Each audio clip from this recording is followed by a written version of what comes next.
BRITISHna India da industrialization purakhi haibadi yai adubu BRITISHna India da industrialization purakpa matamda hannagi leramiba India gi adugumba industry macha macha singse loi muthalle haidi chamna sigi noigi like sidu haiba industrialization natte moina purakpadi de industrialization ne hai some economic historians singina piba adugumba mot aduna asengbagi oni yeng taragadi BRITISHna India da puraiba industry ja akhoi gi kana nabra abdi India as a country moina India da lariba people sing India da lariba mioi sing ja sigi su khara kana bra natraga makhoina India jidagi lariba sing ja punna chuppaga puraga Britain da punna pura haiba pochine ba khoina sida khoina lakadori ja yai ko aduna India je thaina akhoi ship building nation singi manungda habadi jahaz saba hai tare ko sigumba industry akhoi leibak singi manungda one of the top in the country ne aduna yam chakhola me hai tare ado kai tare chakhat luba khuding mak or pharamba khuding mak sidarak pagi loina lei hai tare history da koina yengba matamda aduna hojik kanana khangmuna hojik akhoi gi leiriba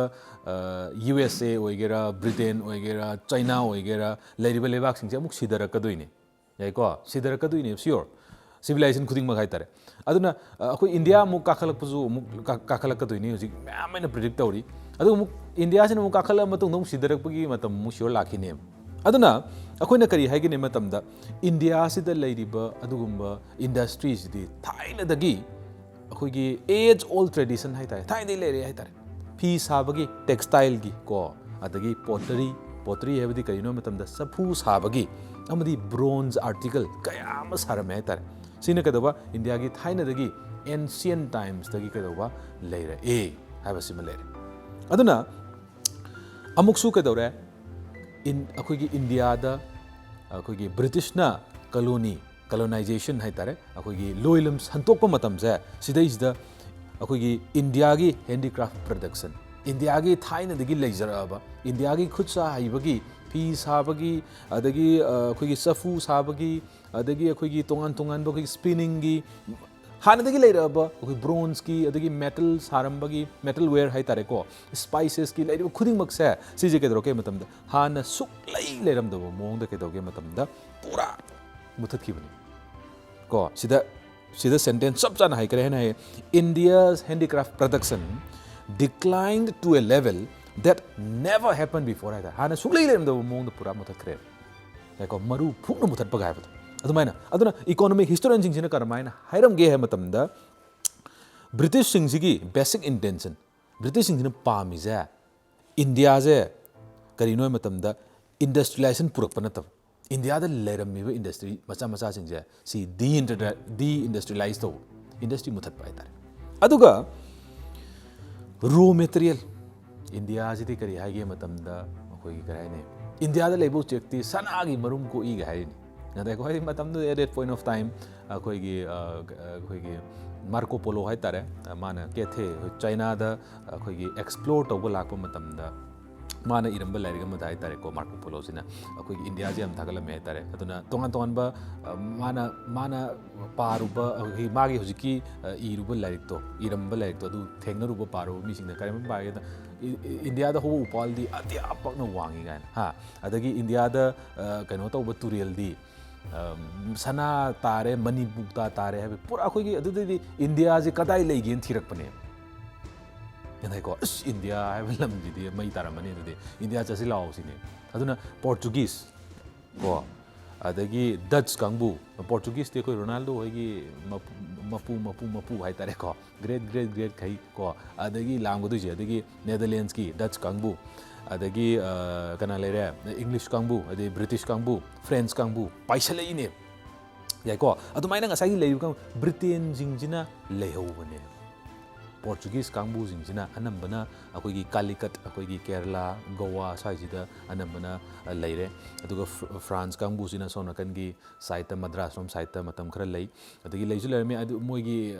Carnatic war mayam leire history da tongan ba adu site to chatta bida kai haina BRITISHna इंडियादा लेबसे सिदैसदा करी हाइगे मतमदा इंडियादगी लेरमिबा अदुगुंबा raw material सिंजे lion पुर सखिबसिन इंडियादा हेक थोकपा raw material पोचाक सिंजे industry की लेरिबा cotton नोय तारगसु cotton फी असाबदो मोय पामद्रे cotton साद्रिबा रो cotton no पामे मोय लसिंगदो अदुगी रो cotton दो पुर सखरेदना लसिंग दो पुर सखरेदना अदुगा ब्रिटेन दो पुगिदो ब्रिटेन दो पुरो कदौदुइबा ब्रिटेन दो लेरिबा मोयगी इंडस्ट्री सिंग फैक्टरी सिंग दो अदुदा हापचलगा अदुदगी फी सारकदो अदुदि इंडिया दा लेजहौरिबा इंडिया के अदुगुंबा अखोगी हैंडलूम हैंडीक्राफ्ट अखोगी ngसाइगी लसिंग खरदो लोकचरगा लसिंग खरदो लंगनायरगा फी सारकदोबा अदुगुंबा अखोगी मियोय सिंगदुदि लेइत्रे सानब लेइत्रे प्लस इंडिया दा साद्रे यारेको अदो मी जिंगदुना हाइदी प्रजा सिंगजिना फी दी दरकार लेइदोइनी केताइको अदुना फी दरकार लेइबनिना फी दी योंद्रे लेइत्रे अदु कानदा ब्रिटिश नमुक फब सारगा करी हारने ए नोइगी फी लेइत्रिदो नोइगी सिदा फी कॉटन गी ओइगा करी गोइनो सिदा लेइत्रि सिंगजे सिजे कनो तौरगे अखोइना ओइना सिदा पुरैबा सिगी फी सिंगजे सिंगजे ओइना फजना सिजनरोइदी योलेइनी अदुना ngसाइगी करीनो हा मतम ngसाइ मोइना तौइसे मतम देउको रो मटेरियल दु पुर सखिबा याको रो मटेरियल पुर सखरे मोइना पुबा ngamba gai yes पुनमक पुगी हाबदि नतेको को खरा पुर सखरे हाइतारे यारिङै पुनबदि होनायबा अदुबु मतमदुदा लैबा अखोगी करै ट्रांसपोर्टेशन की फिवम जे फत्तबना हौजिक ओरम तारगदि पुन होनगिनी हौजिक ओरम तारगदि ब्रिटिशना तौबसु ngambudi ngamoiko अदु तारगजु हौजिक लेबा ट्रांसपोर्टेशन जे at that point of time दे लेरम तारगदि पुन पुगिनी हाइतारे गदाइको अदुना नसाइगी लेरमिबा खुदिंगमक से करिनो है मतमदा ब्रिटिश सिंगजिना कैदोगे मतमदा इंडिया जे रो मटेरियल कोटफम खक्तंग ओइना मोइना सिजनिंगे प्लस रो मटेरियल कोट खरनी अदुगा ब्रिटेन दा सारनी ब्रिटेन दा सारगा अमुक पूरा लागा योनबम ममजु ओइनिंग बाय तार मोय कोक्से को रो मटेरियल इंडिया दा पुगिबा इंडिया दगी अदुगा सारुरगा योलगदरबा मफम जिजु कराइदा मोयबा इंडिया जी मोय कोक्से ब्रिटिश की कोक्से सक खक्तनी फजरी बाय तारे को अदुबु कोक्ति पुरा कोक लेनी हाय तारे अदुना नसाइगी वकलोन जे यामना मोयगिदंग खन बाय तारे अदुनबु कोलोनाइज अदुनबु 1/3 ऑफ द वर्ल्ड जे मोयना लोय लौसलमिनी को पृथ्वी जे मोयना जोय तोरमी हाइजे पुनमक जोय तोरमबुदि ngambonte अदुबु सरुक यामना जोय तोरमिनी को अदुमाइना कतरे ngसाइगी इंडिजिनस हैंडीक्राफ्ट इंडस्ट्री सिंगजे अखोगी इंडिया की लेजबा अदुगुंबा थाइनदगी तौजरबा इंडस्ट्री मचा मचा सिंजे लोइना काइदरकपदि कदरे इंडिया सिद थबक फंगदबा लाए थबक सुनिंगाइ लेत्रे हाइदि फी सागदबु फी दो लंग नाइगदबु लंग लेत्रे नदाइको अदुमाइना ngसाइगी अवाबा पुरा लाखरे नदाइको अदुना ngसाइगी कदरे पोटसु फंगद्रे फजना नदाइको अदु पोट फंगदबा तंजा सिदा इन मुको हन्ना हाइरे जि कइगिनो मतमदा सि पॉइंट मरु ओय कदरे ब्रिटिश सिंगजिना सारकपा ब्रिटिश सिंगना साबा पोचै सिंगदो अदु ओइना इंडिया की मार्केट सिंगदो ने योनजल्ले याइको अदुना अदु आदि मशीन नसु साराबनि कदरे खर होंगतकना दुम थाबसु ngame याइको अदुगी मोंग सिदा लेरे अदुना second half of the 19th century सिदा कदरे मतमदा मॉडर्न इंडस्ट्रियलाइजेशन दि खर लाकपा होरे दाइको मॉडर्न इंडस्ट्रियलाइजेशन लाए अदुबु ब्रिटेन द लाखेबा मॉडर्न इंडस्ट्रियलाइजेशन की मोंग दुति अदुगा मानदे याइको इंडिया की याम तपना लाए याइको अदुना इंडिया की इंडस्ट्रियलाइजेशन ब्रिटेन दी कनागी कोयल की इंडस्ट्री आयरन इंडस्ट्री सच लाखी याम थूना लाखे तर एक्सपांड सत तौकी अदुबु इंडिया की याम तपना कॉटन की इंडस्ट्री अमदि जुट इंडस्ट्री खतंग दा ओइना बेस तौरगा हामदा हौए अतै की पैसा थादबजु की दुनिको यारोखिनी ब्रिटिश मचा सिंगने इंडिया की फैक्टरी सिंगजे पैसा थादब हाइदि इंडिया दा लिंखचरबा दुगुंबा इंडस्ट्री सिंगजे सिदि पैसा थादब तनबा कीबा यारोखिनी बको अदुमाइना याम नुंगाइबा टॉपिक नि अदुना कॉटन टेक्सटाइल इंडस्ट्री से अनंबना महाराष्ट्र गुजरात सिदैज दा अनंबना इंडस्ट्री से कॉटन की लसिंग की इंडस्ट्री है तारेको फी साबगी इंडस्ट्री से अनंबना कतोरे महाराष्ट्र मदि गुजरात तवी अदुगा अतोपा जुट इंडस्ट्री से सिदा कराय तौगे मतमदा बेंगोल दा हैतार याको अदुना बेंगोल सिदा हौरे अदुगा 20th सेंचुरी कुनसुब शताब्दी को 28 हाइबनी को कुनसुब शताब्दी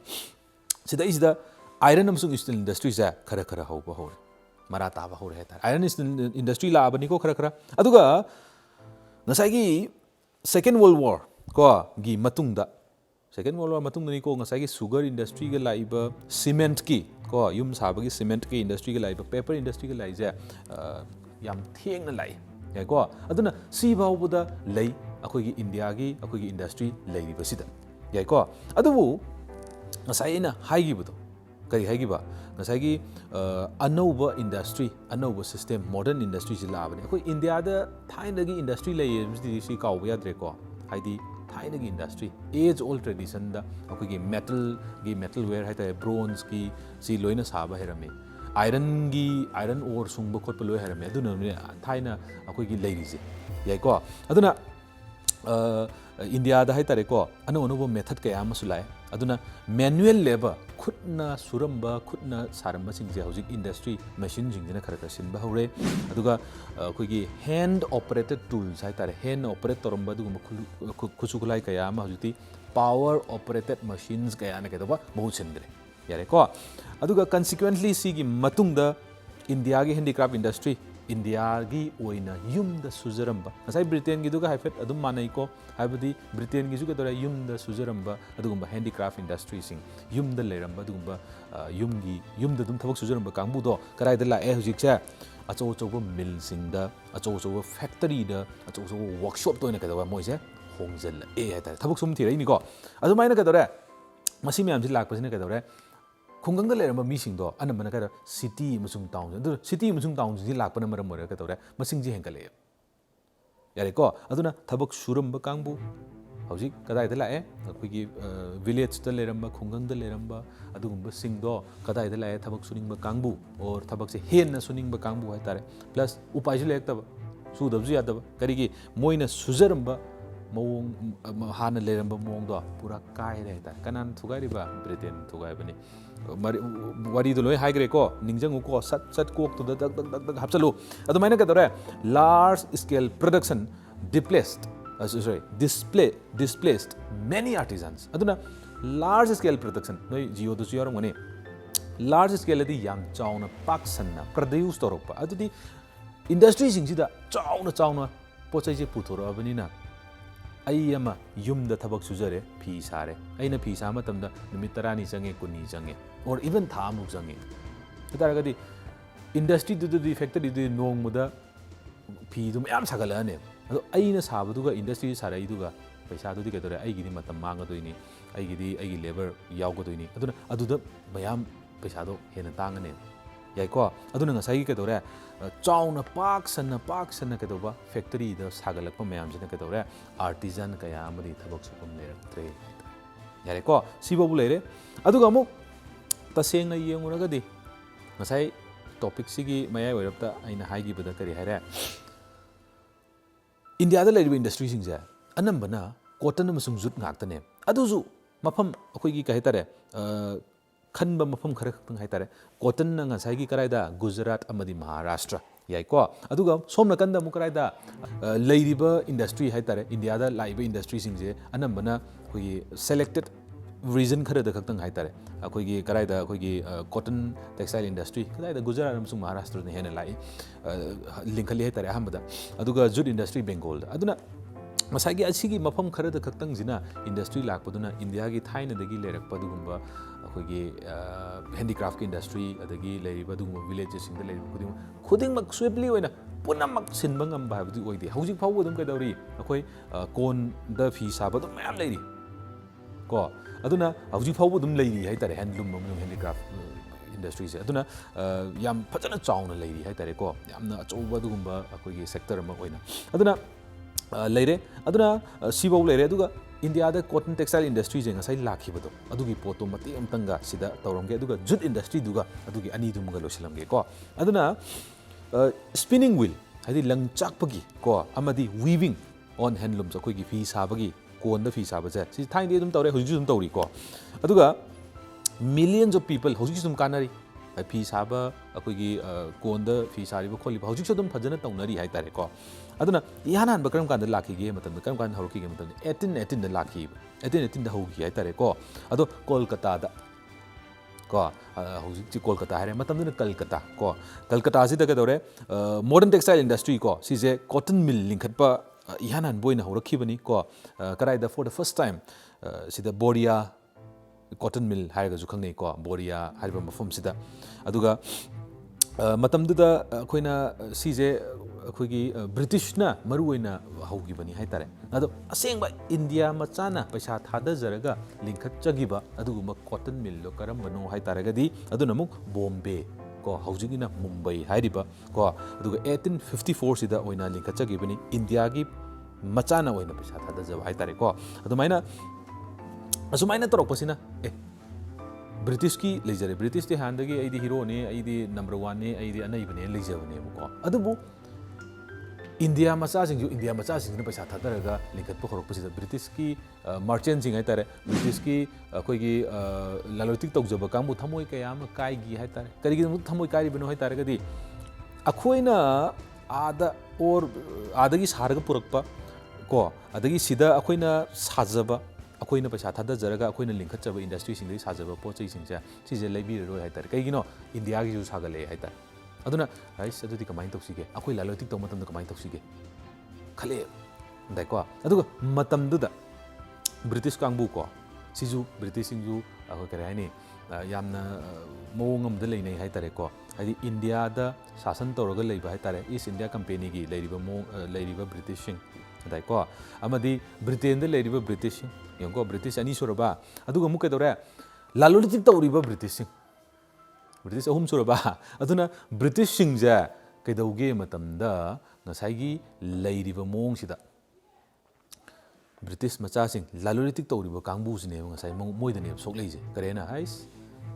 India gi su kaidora industry link khale adu taragadi akoina purakaduriba pochai singja si leibira roi khalle aduga karigumba moina pochai thadok thajin tawbusidane company gi mioi sing hai tare East India Company oiro asom da bu oiro tax laweba dai ko ado moina haire British maseni dana kari haire as akoina sida pochai lokthok loksin tawbu sida noina tax lawbi taragadi akoi tongaroi ngammaroi tongba aduna kadore India gi su mu kadore moigi cotton textile industry amu linkhalle linkhat krai tare ko aduna total number se 137 number se sije kadai da oirage matamda Maharashtra da oire sini yare ko aduga first world war gi matam sida dai ko first world war gi matam sida India ja cotton producing country sing cotton puthokpa adugumba leibak singi manungda mari subada oye ado aina hangadribo question jina hojik se India ja cotton producing country singi manungda rank kaya da leige hojik comment habiro ko hojik kare ba India gi rank ja cotton producing country da rank kaya subada leige aduga marak sida umtanga haija hoge please subscribe to our channel YouthXplore TV aduga akogi kaigumba parents sing yengboy taragadi isa gi icha singda video siju kaina yengan bi hoy tare mukena aduga mu students sing yengam taragadi tell your friends and friends hai tare ko noigi namanabi sing dazu hairaga aduga hojik school chat pai khoigi kai tare khitang amuk khoi condition je khitang covid ki leiriba condition je khitang amuk laksalak panina sigi kaino je matam je mangan dana bo na usi ko aduga exam ju amuk leibanina adugi poto khitang khoina kadawa phajana khangong na bo na si aduna adubu lan gi matung hai tare first world war gi matung hai tare ko first world war matung sida Indian cotton industry je sije Japan gi akogi cotton industry hai tare ko Japan lamjiga yam kanna competition tawrakhe tare Japan gi ju yam nei rakhi hai tare first world war matung da asmaina torokpasina lae aduga 423 cotton industries je first world war da leirambani aduga amuk adugi makha taba haiti India ni go leje 423 cotton mills ko sije India da leire adugi makha taba adugumba matamda amuk hena cotton industry je henkalakhi haibasima lei yare ko aduga sibawdu leire cotton industry noigi laik ta yawbagi sidai sida aduna Jamsetji Tata gi wari haidi Jamsetji Tata gi wari da pura budi best okay pam taraga sudum haibiro adubu Tata industry hai tare hojik Tata industry sina hojik Air India jo muk lausan grabani ado Air India gi di hana budi Tata na budi dum linkhat chaba adugumba Hana pre Moina own तौब अदुगुम company नि मोइगी company नि अदुबु अदुगी वारी दु जुम लाकनी अदु हौजिक अमु air India से अमु कनाना अमु लौग्रे हाइदि कनाना अमु own तौरगे मतलब privatise तौर मतुंगदा अखोई हौजिक Tata company से अमु तौरबनी को अदुगी वारी सु मैम लई अदुना जुट इंडस्ट्री याम चावे तारे टाटा से को जुट इंडस्ट्री अमु मते अमा तंग तौरमगे जुट इंडस्ट्री से कदोरे यूरोपियन सिंजिना ngसागी कॉटन इंडस्ट्री सिना अनमने इंडियन सिंजिना ओइना पैसा थादै लिंखली अदुगा जुट इंडस्ट्री जिनमु कनाना लिंखत के हाय मतमदा अनमने यूरोपियन सिंग दा मरु ओइना दि ब्रिटिश कांगबुना हाय तारे को अदो मतमदुदा जुट इंडस्ट्री दा बेंगोल सिदा 19th सेंचुरी की लास्ट डिकेड हाय तारे हाइदी 1890 अदाइदा पैसा थादबगी चांगजे 6 करोड़ मुक थादे हाय तारे eight that point of time 6 crore जो यामी हमग्रब पैसानी को हौजिक याम यामी को अदुबु मतमदुदि के याम यामने हाय तारे को अदुना hundreds of power looms came into operation into jute mills अदुना power looms कयामा jute mill दा थादरे power looms सिजनरे को मसीना हेक्ट इंडस्ट्री जे power looms सिजनरबनिना को अदुना हेक्ट मसीदा इंडस्ट्री प्रॉफिट अर्निंग इंडस्ट्री मोरे को अदुना नसाइगी खेनरी भाइबो सिजु हेक हंगबनी को कॉटन इंडस्ट्री का हाइबदी कॉटन टेक्सटाइल इंडस्ट्री का जुट इंडस्ट्री का खेनबजे करी नोन हे हंगबनी को हिस्ट्री की तो ओइना हाय तारे को सिदैदा जो जिओ दसु खेनै को खेनबदी अदुबु सिदैदा हिस्ट्री की टॉपिक सिदा करी खेनगे हाय मतमदा कॉटन टेक्सटाइल इंडस्ट्री सिदी अनंबना ब्रिटेन मचा सिंग पाक संग्द्रेब कनाना कॉटन ददी इंडिया मचाना पैसा थादै इंडिया मचाना मैनेज तौई यदाइ को अदुना इंडिया मचाना लोइना तौए कॉटन जे नंबना को most of the industry cotton अदुगा अमुक जुट इंडस्ट्री जिना कनाना तौगे मतमदा यूरोपियन सिंग हाइबदी ब्रिटिश सिंग जिना पैसा थादा बजु यूरोपियन सिंग ब्रिटिश निना थादै जुट सिजना अदुगा यंगजन बजु मैनेज तौबजु कनाना तौगे मतमदा जुट इंडस्ट्री न कदो कोइगी ब्रिटिश न कदोबा तौई सिंग को यूरोपियन सिंग जिना अदुना वर्ल्ड वार 2 की मतुंगदा जुट की डिमांड जे याम हेंकलखी यदाइ को अदुबु लाइबक थीबदी हाइतारे इंडिया गोइना लाइबक थीबदी 1947 जिदा इंडिया ना निंखा तंबा मतमनी याइको इंडिया ना निंखा तंबा मतम ओइबसिदा केदोगे मतमदा इंडिया जा नि खाइदोकनी नत्रो पार्टीशन ऑफ इंडिया हाइतारे into India and Pakistan hai tare ado India amsung Pakistan khatok matam jid kadore haujiki leriba Bangladesh ko haujiki leriba kare Bangladesh hai matam du da East Pakistan hai aduna East Pakistan je ani tho me hai tare ko aduna haujik budi Bangladesh ole East Pakistan je si je India gi oina jut tharamiba jut industry leramiba pura makon ne adui makon je